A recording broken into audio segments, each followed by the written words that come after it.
22 के रण में इस वक्त मतदान प्रतिशत भी अब तेजी से आगे बढ़ता हुआ और लगातार अलग अलग जगहों से खबरें आ रही हैं। कुछ जगहों से तकनीकी खामी की भी खबर आई, लेकिन अच्छे तरीके से मतदान चलता रहे इसके लिए प्रशासनिक अमला भी पूरी तरह से मुस्तैद है। चुनाव आयोग लगातार नजर बनाए हुए है।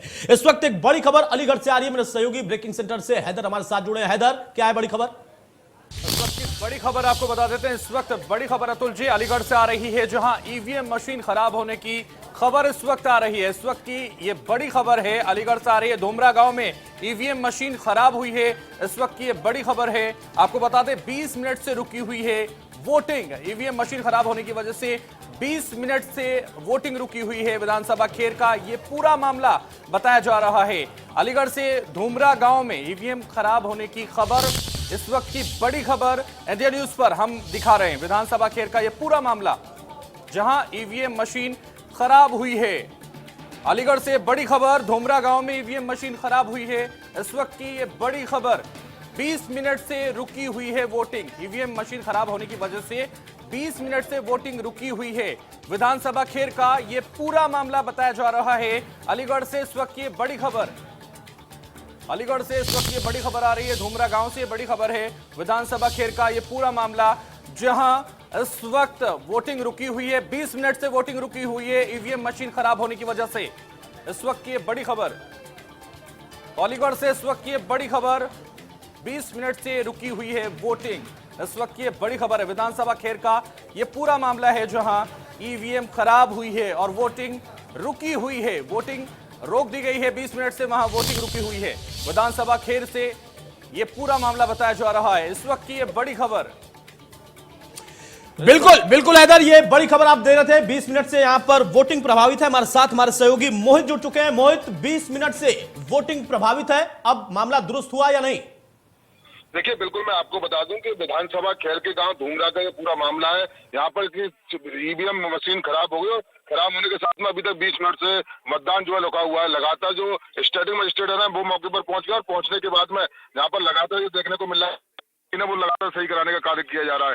लेकिन फिलहाल की अगर हम आपको पोजीशन की बात बताएं तो 20 मिनट से अभी तक लगातार मतदान रुका हुआ है, क्योंकि खेर के गांव धूमरा में जो है ईवीएम मशीन जो है काउंटिंग के दौर कुछ दिन वोट पड़े और वोट पड़ने के बाद ईवीएम मशीन जो है खराब हो गई। तो लगातार यहाँ पर पुलिस फोर्स मौजूद है और स्टेटिंग मजिस्ट्रेट टीम आ गई है, जो रिजर्व में ईवीएम मशीन रखी हुई थी उन्हें लगाकर जल्द से जल्द वोट जो ईवीएम है चालू कर वोट डालने की कार्रवाई को स्टार्ट किया जा रहा है। जी, बहुत शुक्रिया मोहित हमारे साथ जुड़ने के लिए। तो अलीगढ़ से बड़ी खबर, धूमरा गांव में ईवीएम मशीन खराब हुई, 20 मिनट से यहां पर मतदान प्रभावित है। कई ऐसी जगहों से कुछ न कुछ खबरें निकल कर आई जहां पर तकनीकी खामी की वजह से आई। इस बीच में एक और बड़ी खबर आ रही है। मेरे सहयोगी हैदर हमारे साथ है। हैदर,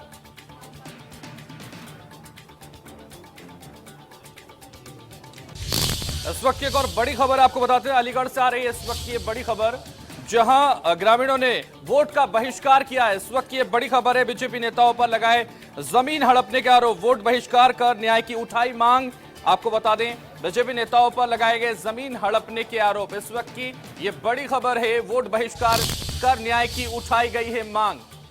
इस वक्त ये भी बड़ी खबर है। बूथ स्थल पर नहीं जा रहे हैं ग्रामीण, वोट का बहिष्कार कर रहे हैं। इस वक्त ये बड़ी खबर अलीगढ़ से ही है। जी हाँ बिल्कुल हैदर, ये अलीगढ़ से दूसरी बड़ी खबर। मेरे सहयोगी मोहित हमारे साथ लगातार बने हैं। मोहित, एक और बड़ी खबर यहां पर निकल कर आई और जो आरोप लगा है ये आज चुनाव के दौर में जहां मतदान चल रहा है उसमें अचानक से आरोप, इसमें कई तरह की बातें होती हैं, रंजिश भी होती है, क्योंकि जमीन हड़पने का क्या आज का ये मामला है या कोई पुराना मामला, और पुलिस इसमें क्या एक्शन ले रही है? देखिए, बिल्कुल मैं आपको बता दूं कि ये 71 विधानसभा खेर का गांव कुराना का ये पूरा मामला है। यहाँ पर जो गांव वाले हैं वो बीजेपी लोगों के खिलाफ पहले भी एप्लीकेशन देने आए थे और इसमें जो डीएम ने संज्ञान भी लिया था, लेकिन बावजूद उसके अभी तक कोई कार्रवाई नहीं हुई। नामांकन के भी दौरान ये लोग लेके आए थे अपने पर्चे। अगर इस गाँव में जो भाजपा के नेता है, खासकर जो अध्यक्ष वगैरह है, जो बूथ अध्यक्ष है, उनके खिलाफ एक बड़ा मामला लेकर सामने आए थे, लेकिन इसमें कोई भी कार्रवाई नहीं हुई और कार्रवाई ना होने के कारण आज पूरा गांव एक होकर उन्होंने वोट का बहिष्कार कर दिया। घंटों से खाली बूथ पड़ा है, लेकिन लगातार पुलिस फोर्स वहां पर पहुंच तो रही है। मोहित, नोटा का भी विकल्प हमारे पास होता है मतदान करने के दौर में, लेकिन जिस तरीके से आपने कहा कि मामला पुराना, लेकिन आज नाराजगी है, अब कैसे इनको मनाने समझाने की कोशिश हो रही है जनप्रतिनिधियों के द्वारा, या फिर कोई और प्रशासनिक अमला वहां पर कम से कम गांव के लोग जिसको भी चुनना चाहें वो अपने मताधिकार का प्रयोग करने के लिए बाहर निकले? तो उसके अभी तक कोई कार्रवाई नहीं की। इसी के चलते विधानसभा खेर के गांव कुराना में अभी तक का वोट बहिष्कार चल रहा है। जी चले, बहुत शुक्रिया मोहित हमारे साथ जुड़ने के लिए। तो खैर विधानसभा का कुर्राना गांव का ये मामला है। अब आपको 6 तस्वीरें हम आपको दिखाते हैं। 6 तस्वीरों के जरिए आप समझिए कि किस तरीके से मतदान अब आगे बढ़ता हुआ है। ये 6 तस्वीरें आप देखिए, कैराना, नोएडा, बड़ौत, शामली, बागपत और मुजफ्फरनगर की तस्वीर है। इन तमाम जगहों पर मतदान केंद्रों पर अब कतारबद्ध हो चुके हैं मतदाता, और अब ये कतार, अब ये लाइन लगातार बढ़ती चली जा रही है। इंडिया न्यूज भी आपसे अपील कर रहा, हम भी आपसे अपील कर रहे हैं कि आज के दिन अपने मत का प्रयोग आप जरूर करें, क्योंकि यह सिर्फ आपका अधिकार नहीं, जैसा मैं बार बार कह रहा कि यह हमारी जिम्मेदारी भी है। हमारे साथ हमारे 2 खास मेहमान लगातार बने हैं। अरविंद जी, सवाल इस बात का था कि एक नया मैसेज देने की कोशिश की गई कोरोना काल में, क्योंकि यह हमारे लिए एक तरीके से चुनौती थी कि इतना बड़ा फेज होगा, अलग अलग चरणों में चुनाव होंगे, प्रत्याशियों को मैदान में भी उतरना है, कैसे उतरना है, जिसका जिक्र रुद्र प्रताप जी कर रहे थे। तो चुनाव आयोग ने एक नई पहल की, लेकिन उस पहल के बीच में बहुत सारी चीजें हैं। अब जल्दी जल्दी मैं आपसे जानना चाहूंगा, इन 11 जिलों की कुछ महत्वपूर्ण सीटें, कुछ महत्वपूर्ण नाम कैसे देखते हैं उनके लिए चुनौती, क्योंकि किसान का भी मुद्दा है, मुआवजे का भी मुद्दा है, भुगतान का भी मुद्दा है, जाटों की नाराजगी या फिर उनका किसी और के प्रति जो प्यार है उसका भी मुद्दा है, कुछ सिंपैथी का भी मुद्दा एक बेल्ट में दिखाई दे रहा। ये बिल्कुल इन्हीं तमाम मुद्दों पर, इन बिल्कुल एक एक मुद्दों को करके, सिर्फ एक मुद्दे पर नहीं, कई मुद्दों को चयनित करके दाता अपना मन बना करके मत देगा। और अभी देखिए, इतना जैसे एक ग्राम सभा में लोगों ने कहा वोट ही नहीं देने जाएंगे। तो अगर सरकार से या स्थानीय जो विधायक उससे ना होती तो उसको हराने के लिए वोट देने की परंपरा रही, देने जाते हैं। अगर वोट ही नहीं देने आदमी जा रहा है, नोटा भी नहीं दबा रहा है, तो इसका मतलब जितने लोग सबसे नाराजगी है। और दूसरी बात, देखिए प्रशासनिक अमला भी आ गई है, जो लाइट जाने पर जलती ही रोशनी रहती है। लेकिन तो इसको चूक समझिए कि इतनी भी व्यवस्था नहीं किया प्रशासन ने कि लाइट जा सकती है, या इतना विश्वास था कि लाइट जाएगी ही नहीं। लेकिन वैकल्पिक रूप केवल एलईडी का भी बहुत बड़ा प्रचार जो है सरकार ने किया है, केंद्र सरकार। और प्रशासन, चुनाव आयोग एक मतलब एलईडी भी नहीं लगवा पाया वहां पर। लाइट जाती है तो हमारा काम आ जाएगा। तो ये मुद्दे, अभी बिजली जहां गई, ये बिजली के मुद्दे पर जो श्रीकांत शर्मा जी का, और हम लोग सब लोग जानते हैं बिजली व्यवस्था ठीक हुई, मतदान के समय ही बिजली गायब। तो ये भी मुद्दा हो सकता था बहुत, ये उस बूथ पर या जहां जहां लोग सुने, ये विपरीत प्रभाव डाले। तो मुद्दे बिल्कुल प्रासंगिक रहते हैं और बनते हैं, बिगड़ते रहते हैं। एक मुद्दा प्रभावी नहीं था और न एक मुद्दा या एक व्यक्ति प्रभावी है। जी रुद्र प्रताप जी, अगर हम नोएडा से लेकर आगरा तक पहुंच जाए, मेरठ की वीआईपी सीट को देख ले, कैराना का जिक्र कर ले, वहां पर संगीत सोम के लिए चुनौती कितनी है उनके क्षेत्र में, सरगना में, ये तमाम ऐसी चीजें थी जो कि बड़े चेहरे के तौर पर था। लेकिन एक नया डेवलपमेंट था। एक समय में ये पूरा बेल्ट और खासतौर से चौधरी चरण सिंह का परिवार एक मैसेज देता था, और वो मैसेज पूरे प्रदेश में या फिर हम कहें कि एक वर्ग में पूरे देश में चला जाता था। इस बार उनके लिए भी चुनौती है। यहां पर बीजेपी की तरफ से अलग अलग बेल्ट में समीकरणों को साधा गया। मुझे कहने में कोई संकोच नहीं कि अगर उधर से जातीय समीकरण को साधा गया तो इन्होंने भी साधा, क्योंकि लोकतंत्र में एक प्रक्रिया है। उत्तर प्रदेश और बिहार के चुनाव में हमें खासतौर पर यह दिखाई देता है। लेकिन उन तमाम समीकरणों को साधने के बाद मजबूत स्थिति संगठन के तौर पर किसकी दिखाई दे सकती है? क्योंकि अगर हम बीजेपी को देखें, बहुत मजबूत संगठन है, सत्ता में भी है। सपा को हम देखें तो नए प्रयोग किए, वो वाले प्रयोग जो कि 2014 से अमित शाह, प्रधानमंत्री नरेंद्र मोदी, वे लोग करते चले आए। छोटे छोटे दलों को, अलग अलग जगहों के तमाम बड़े चेहरों को, उनको अपने साथ जोड़ना। गठबंधन इसके पहले भी हुए, उस प्रयोग को भी हमने देखा। समाजवादी पार्टी, आरएलडी, बसपा तीनों साथ लड़े, लेकिन उसकी तस्वीर क्या थी बताने की जरूरत नहीं। और लगभग 91% से ज्यादा सीटें इस पूरे बेल्ट की निकाल ले गई बीजेपी 17 के चुनाव में, इन तमाम 11 जिलों में। इस बार जो टूट हुई या जो कामकाज के आधार पर आरोप प्रत्यारोप लगे, वो समीकरण क्या फिट बैठ पाएंगे गठबंधन में, नए प्रयोग में, चेहरों में या चुनौती में?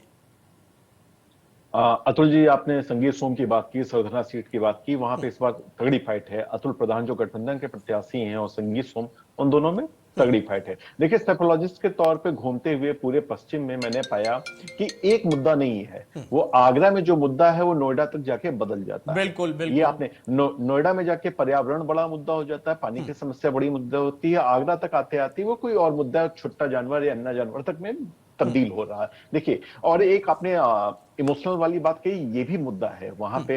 खाप में और जाट में मुद्दा है कि जैसे चौधरी साहब बिना जीते हुए इस दुनिया से अलविदा कह गए, वो भी एक मुद्दा है। उनको लगता है कि जयंत को रिवाइव करना चाहिए, और ये चुनाव जयंत के लिए भी जीवन या मरण का प्रश्न है। जिस तरीके से वो और उनके पिताजी लगातार चुनाव हार रहे थे, इस बार उम्मीदें हैं कि वो कुछ बेहतर करेंगे। अगर नहीं कर पाए तो ये जयंत के लिए बहुत मुश्किल दौर होगा। अब इसको बड़े परिप्रेक्ष्य में ऐसे देखिए कि हो सकता है उत्तर प्रदेश में भारतीय जनता पार्टी और समाजवादी पार्टी के बीच में मुकाबला हो, लेकिन पश्चिम में त्रिकोणीय लड़ाई है। वहां बसपा अपने कोर जाटो वोट बैंक के साथ अभी भी खड़ी हुई है, साथ में उसने मुस्लिम प्रत्याशी उतारा है। और अगर आप मायावती जी की रणनीति पे आप गौर करें तो पिछले 1-1.5 साल से वो राष्ट्रवाद के मुद्दे पे लगातार मुखर है।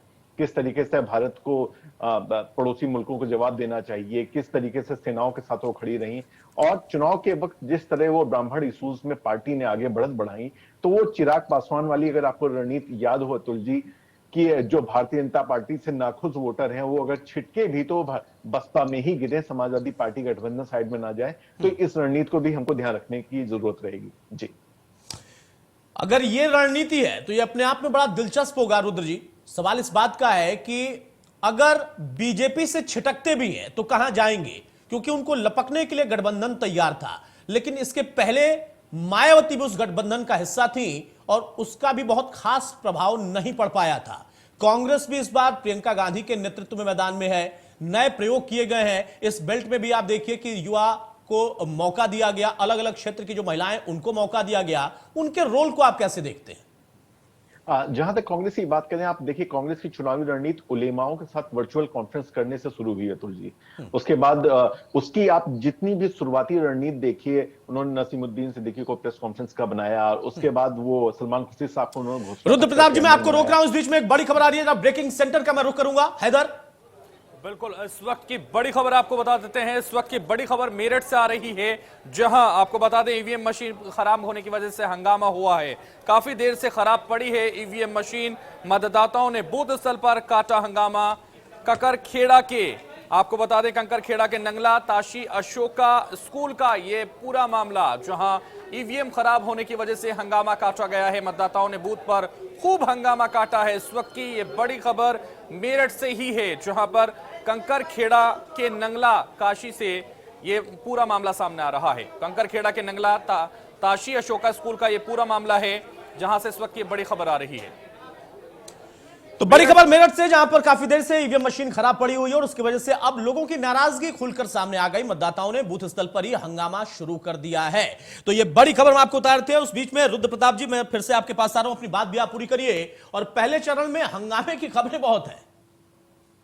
जी देखिए, चुनाव के सीजन में ऐसा होता रहता है, और इसीलिए अति संवेदनशील बूथों की गणना भी होती है कि जहां पे प्रशासन भी तैयार रहता है। हालांकि ये इस तरह की दिक्कतें आती रहती हैं। देखिए, मैं बात कर रहा था कांग्रेस की रणनीति के बारे में।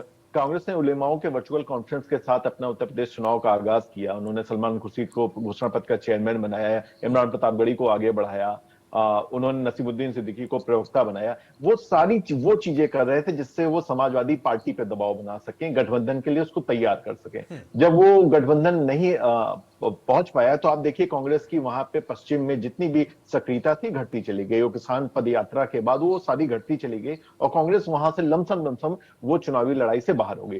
कांग्रेस वर्चुअल में भी बेहद कमजोर है। कांग्रेस एक अकेली ऐसी पार्टी है जिसकी राष्ट्रीय अध्यक्ष ना ट्विटर पे है, ना फेसबुक पे है, ना यूट्यूब पे है। तो इस ढंग से भी आपका कांग्रेस के प्रचार को वर्चुअल पे कितना मजबूत है, इस ढंग से देखने की जरूरत है। वहां पे मेरी सोच है, वहां पे भारतीय जनता पार्टी और समाजवादी पार्टी ने लोगों तक ज्यादा पहुंचने की कोशिश की, जिसमें भारतीय जनता पार्टी बहुत आगे रही। उसके सर्वोच्च नेता भी दरवाजों तक पहुंचे, लोगों तक पहुंचे, नए प्रयोगों को उन्होंने अपनाया। वो लैपटॉप और वो उन सभी तरीकों से उन्होंने जुड़ने की कोशिश की, सोशल मीडिया के माध्यमों से कनेक्ट करने की कोशिश की। आप देखिए जितने इस बार गाने रिलीज हुए और खासकर पश्चिम यूपी में, उत्तर प्रदेश के चुनाव को देखना होगा तो इस संदर्भ में भी देखना चाहिए। तो जी बिल्कुल सही कहा आपने कि नए प्रयोग किए गए थे और नए चेहरों को भी अगर किसी ने उतारा प्रयोग के तौर पर तो उसका कितना प्रभाव होगा। इस वक्त जो सोशल मीडिया के जरिए कनेक्टिविटी की बात थी उसमें कौन कितना आगे है इसका भी प्रभाव होगा, क्योंकि इसको पहले भी चुनाव में हमने इसके परिणाम को देखा है, या फिर इसका कितना सकारात्मक और नकारात्मक परिणाम हो सकता है, इन चीजों पर भी लोगों की निगाह रहती है। एक बहुत छोटा सा ब्रेक लेते हैं, चल जाते हैं। तो 22 किरण में एक बार फिर से आपका स्वागत है। पश्चिम उत्तर प्रदेश का ये 11 जिलों का बेल्ट जहां पर इस वक्त मतदान शुरू हो चुका है और मतदान लगातार आगे बढ़ता हुआ सुबह 7 बजे से, और अब जो तमाम मतदान केंद्र हैं वहां पर मतदाताओं की एक लंबी कतार दिखाई दे रही है। इस वक्त एक और बड़ी खबर आ रही है, उसका हम रुख करते हैं। मेरे सहयोगी हैदर उसकी जानकारी देंगे। हैदर। बिल्कुल अतुल जी, इस वक्त की बड़ी खबर आ रही है आगरा से। इस वक्त की बड़ी खबर है, लोकदल और सपा गठबंधन प्रत्याशी ने आरोप लगाए हैं और ब्रजेश शाहर ने पोलिंग पार्टियों पर ये आरोप लगा दिए हैं। मुस्लिम मतदाताओं को पुलिस परेशान कर रही है। आगरा से इस वक्त की ये बड़ी खबर है, मतदाताओं को पोलिंग पर तैनात कर्मचारी परेशान कर रहे हैं। गठबंधन प्रत्याशी ने मजिस्ट्रेट को लिखित में शिकायत की है। फतेहपुर सीकरी के किरावली के आसपास बूथों की शिकायत है। फतेहपुर सीकरी विधानसभा के गठबंधन प्रत्याशी हैं ब्रजेश शाहर, जिन्होंने तमाम आरोप मढ़ दिए हैं पोलिंग पार्टियों पर, पुलिस परेशान कर रही है। तो लोकदल सपा गठबंधन प्रत्याशी की तरफ से आरोप लगाए गए हैं। चाहर ने आरोप लगाया लिखित तौर पर। मेरे सहयोगी हैदर जानकारी दे रहे थे। मेरे सहयोगी मनोज जुड़ चुके हैं आगरा से। मनोज, इस वक्त जो आरोप लगा है क्या सच्चाई है? मुस्लिम मतदाताओं को परेशान करने का पुलिस पर ही आरोप? जी बिल्कुल अतुल, मैं बता दूं कि जिस तरीके से उत्तर प्रदेश के सभी डिस्ट्रिक्टों में जो प्रथम चरण के मतदान हो रहा था उसमें फतेहपुर सीकरी में भी मतदान जारी है। जिस तरीके से करावली में जो गठबंधन प्रत्याशी है ब्रजेश शाहर, समाजवादी पार्टी और लोकदल गठबंधन के प्रत्याशी हैं, उन्होंने पोलिंग पार्टी और पुलिस प्रशासन पर आरोप लगाया है कि जो मुस्लिम मतदाता है वो बिना मास्क के जा रहे थे, गमछा लगाकर जा रहे थे, तो उनको रोका जा रहा है और उनको परेशान किया जा रहा है। जिस तरीके की सूचना मिलती है तो लगातार मौके पर वो पहुंचते हैं और वो मौके पर जो मजिस्ट्रेट है उनको शिकायत करते हैं। रिटर्न में उन्होंने शिकायत की है फतेहपुर सीकरी की। तो करावली के आसपास के जो बूथ है, 4-5 बूथ है जो मुस्लिम इलाके हैं, और मुस्लिम अगर फतेहपुर सीकरी में मुस्लिम वोटों की अगर बात करें तो 30 से 35 हजार के आसपास मुस्लिम वोट है फतेहपुर सीकरी में, तो वो समाजवादी पार्टी के गठबंधन की तरफ जा रही थी। तो ब्रजेश शाहर का चलिए, ये एक राजनीतिक तौर पर आरोप प्रत्यारोप भी हो सकता है। हालांकि पुलिस पर यह आरोप लगा है, इसके सत्यता को परखना होगा। प्रशासनिक अमला, चुनाव आयोग इन तमाम चीजों पर निगाह बनाए होगा। बहुत शुक्रिया मनोज हमारे साथ जुड़ने के लिए। तो जिस तरीके की तस्वीर निकल कर आई है उसमें मोटा मोटा एक आकलन कर सकते हैं कि पिछली बार यानी 2017 की अगर हम बात करें तो 64% से कुछ ज्यादा वोटिंग परसेंटेज था, और अब जिस तरीके से अब यहां पर मतदान केंद्र पर मतदाताओं की भीड़ दिख रही है वहां पर इससे साफ जाहिर होता है कि आज भी शायद वो वैसा ही एक रुझान दिखाई दे परसेंटेज के तौर पर। कुछ तस्वीरें हम आपको दिखाते हैं, उन तस्वीरों के साथ हम आगे बढ़ेंगे। यूपी में चुनाव 58 सीट पर इस वक्त घमासान मचा हुआ है। अलग अलग जगहों की यह तस्वीरें हैं। पहले चरण के मतदान के लिए लोग अपने अपने घरों से निकल पड़े हैं। कोविड प्रोटोकॉल के तहत बाकायदा उनसे मतदान कराने की प्रक्रिया को आगे बढ़ाया जा रहा। महिलाओं की भागीदारी बहुत अच्छी खासी, खासतौर पर कांग्रेस को आप देखिए कि महिलाओं के लिए अलग से 40% आरक्षण की बात करके एक चुनावी प्रयोग उन्होंने किया था। हालांकि उन पर आरोप लगा कि जिन राज्यों में आप सत्ता में हैं वहां पर आपने क्यों नहीं कर दिया, लेकिन उनका कहना था कि हम यहां पर प्रयोग कर रहे हैं और यह हमारा प्रयोग नहीं बल्कि प्रतिज्ञा है। बाकी अन्य दल भी अपनी महिला विंग को सक्रिय कर चुके थे और महिला मतदाताओं को, आदि आबादी को हमारे साथ इस चुनाव में जोड़ने की उनकी भरपूर कोशिश थी। इस बार बहुत सारे ऐसे युवा हैं जो कि पहली बार मतदान करने के लिए मतदान केंद्र पर पहुंचेंगे। उनकी भी एक बड़ी भूमिका होगी, क्योंकि युवाओं की सोच, उनका विश्वास किस दल में है, किस नेता में है, किस मुद्दे पर है, किस सोच के साथ वो मैदान में आएंगे, अपने मताधिकार का प्रयोग करने के लिए मतदान केंद्र पर पहुंचेंगे। इस पर भी सबकी निगाह थी और जागरूक करने के लिए भी प्रयास चुनाव आयोग की तरफ से लगातार किया गया। अरविंद विद्रोही साहब हमारे साथ लगातार बने हैं, रुद्र प्रताप जी हमारे साथ बने हैं। अरविंद जी, अब जल्दी जल्दी मैं उस चर्चा को आगे बढ़ाऊंगा। नकार देते हैं लोग इस बात को कि कोई समीकरण नहीं है, जाति है, लेकिन इससे कोई इनकार कर ही नहीं सकता।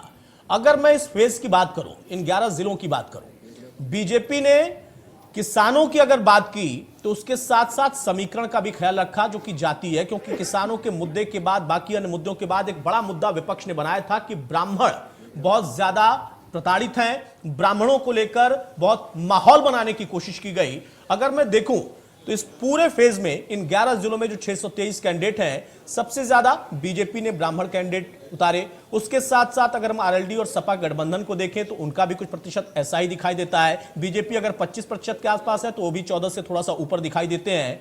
यानी किसान भी है, वो बाकी मुद्दे भी हैं जो कि हर चुनाव में दिखाई देते हैं, वो चाहे पंचायत का चुनाव हो या फिर विधानसभा का चुनाव हो या फिर आम चुनाव पूरे देश का हो। लेकिन उसके साथ साथ उन कैंडिडेट्स को उस इलाके के हिसाब से भी चुनना जरूरी होता है। वो बैलेंस कैसे आपको दिखाई दे रहा है? देखिए, जाति तो एक सच्चाई है, इसको कोई नहीं नकार सकता है। जो कॉलम भी होता है कोई फॉर्म का, उसमें भी जात की डिटेल मांगी जाती है, लेकिन जो बात होती है कि नहीं होना चाहिए वो है कि जातीय विद्वेष ना फैले, जात के आधार पर किसी से भेदभाव ना। जात में आपके कोई अच्छा काम, कोई नेता हो आप अच्छा कर सकता है, वो बहुत अच्छी बात है और इसको करना भी चाहिए, लेकिन उसी योग में दूसरे जात के आदमी को आप दबाइए मत। इसको कहा खूबसूरती से डॉक्टर राम मनोहर लोहिया ने कि जाति तोड़ो और समाज जोड़ो। जातीय वैमनस्यता की बात कहीं नहीं थी। जो बीच के दशक में जात के खिलाफ, जातीय ध्रुवीकरण या उसके खिलाफ बात होती है, वो इसलिए होती है क्योंकि जातीय अस्मिता की जगह, जातीय गौरव की जगह विभिन्न जातियों में अगड़ा, पिछड़ा, मौर्य, यादव के बहाने एक जात से दूसरे जात के बीच वैमनस्यता फैलाई जाती है के लिए। और ये जो वोटिंग के समय वैमनस्यता फैलाने की बात होती है चुनावी लिए, ये समाज में हर जात के वर्ग के मन में घर जाती है, जो कि हमेशा के लिए खतरनाक होता है। बिल्कुल, ये बहुत पहले जात तोड़ के समाज जोड़ने की बात लोहिया ने कहा था। इस चुनाव में वही मैं कह रहा हूं कि जाति, पिछले कई चुनाव से जाति टूट रही, समाज जुड़ रहा है। वो समाज जुड़ रहा है विभिन्न मुद्दों पर। नागरिक अधिकार की चेतना का अभी सवाल बाकी है, वो मुझे लगता है कि आने वाले कुछ चुनाव में आएगा कि जब जन अधिकारियों की बहाली और राहत और बख्शीश की राजनीति बंद हो, जो भगत सिंह का कॉन्सेप्ट था वो भी एक दो चुनाव में आएगा कि नहीं। बिल्कुल बिल्कुल। और ये देखिए, समय के साथ जैसे प्रकृति का नियम है कि बदलाव होता है, उसी तरीके से इन प्रक्रियाओं में भी बदलाव करने की कोशिश की गई कृत्रिम तौर पर। उसके साथ साथ देखिए कि इस बार एक कृत्रिम आपदा के वजह से भी वो चीजें हो पाई जिसका जिक्र रुद्र प्रताप जी कर रहे थे कि कम पैसे में, कम खर्चे में, बिना तामझाम के ये दिखाए कि कितनी किसकी कितनी बड़ी रैली है, कितने लोग वहां पर हैं, कितनी कुर्सियां भरी हैं। उससे अलग वो जो कैंडिडेट थे ना, वो बड़े बड़े चेहरे के तौर पर हो या फिर उन पार्टी के शीर्ष नेता हो, वो भी लोगों के घरों तक पहुंचे। अदरवाइज ये होता था, हमने हमेशा से देखा कि लोग उनकी रैलियों में पहुंचते थे। इस बार ये एक अपने आप में बहुत सकारात्मक तस्वीर दिखाई दी। ये सुखद भी है कि कैंडिडेट, उस पार्टी का कोई बड़ा नेता किसी के घर जाए और कहे कि भाई आप हमें चुनिए, हम आपके साथ खड़े हैं। एक बहुत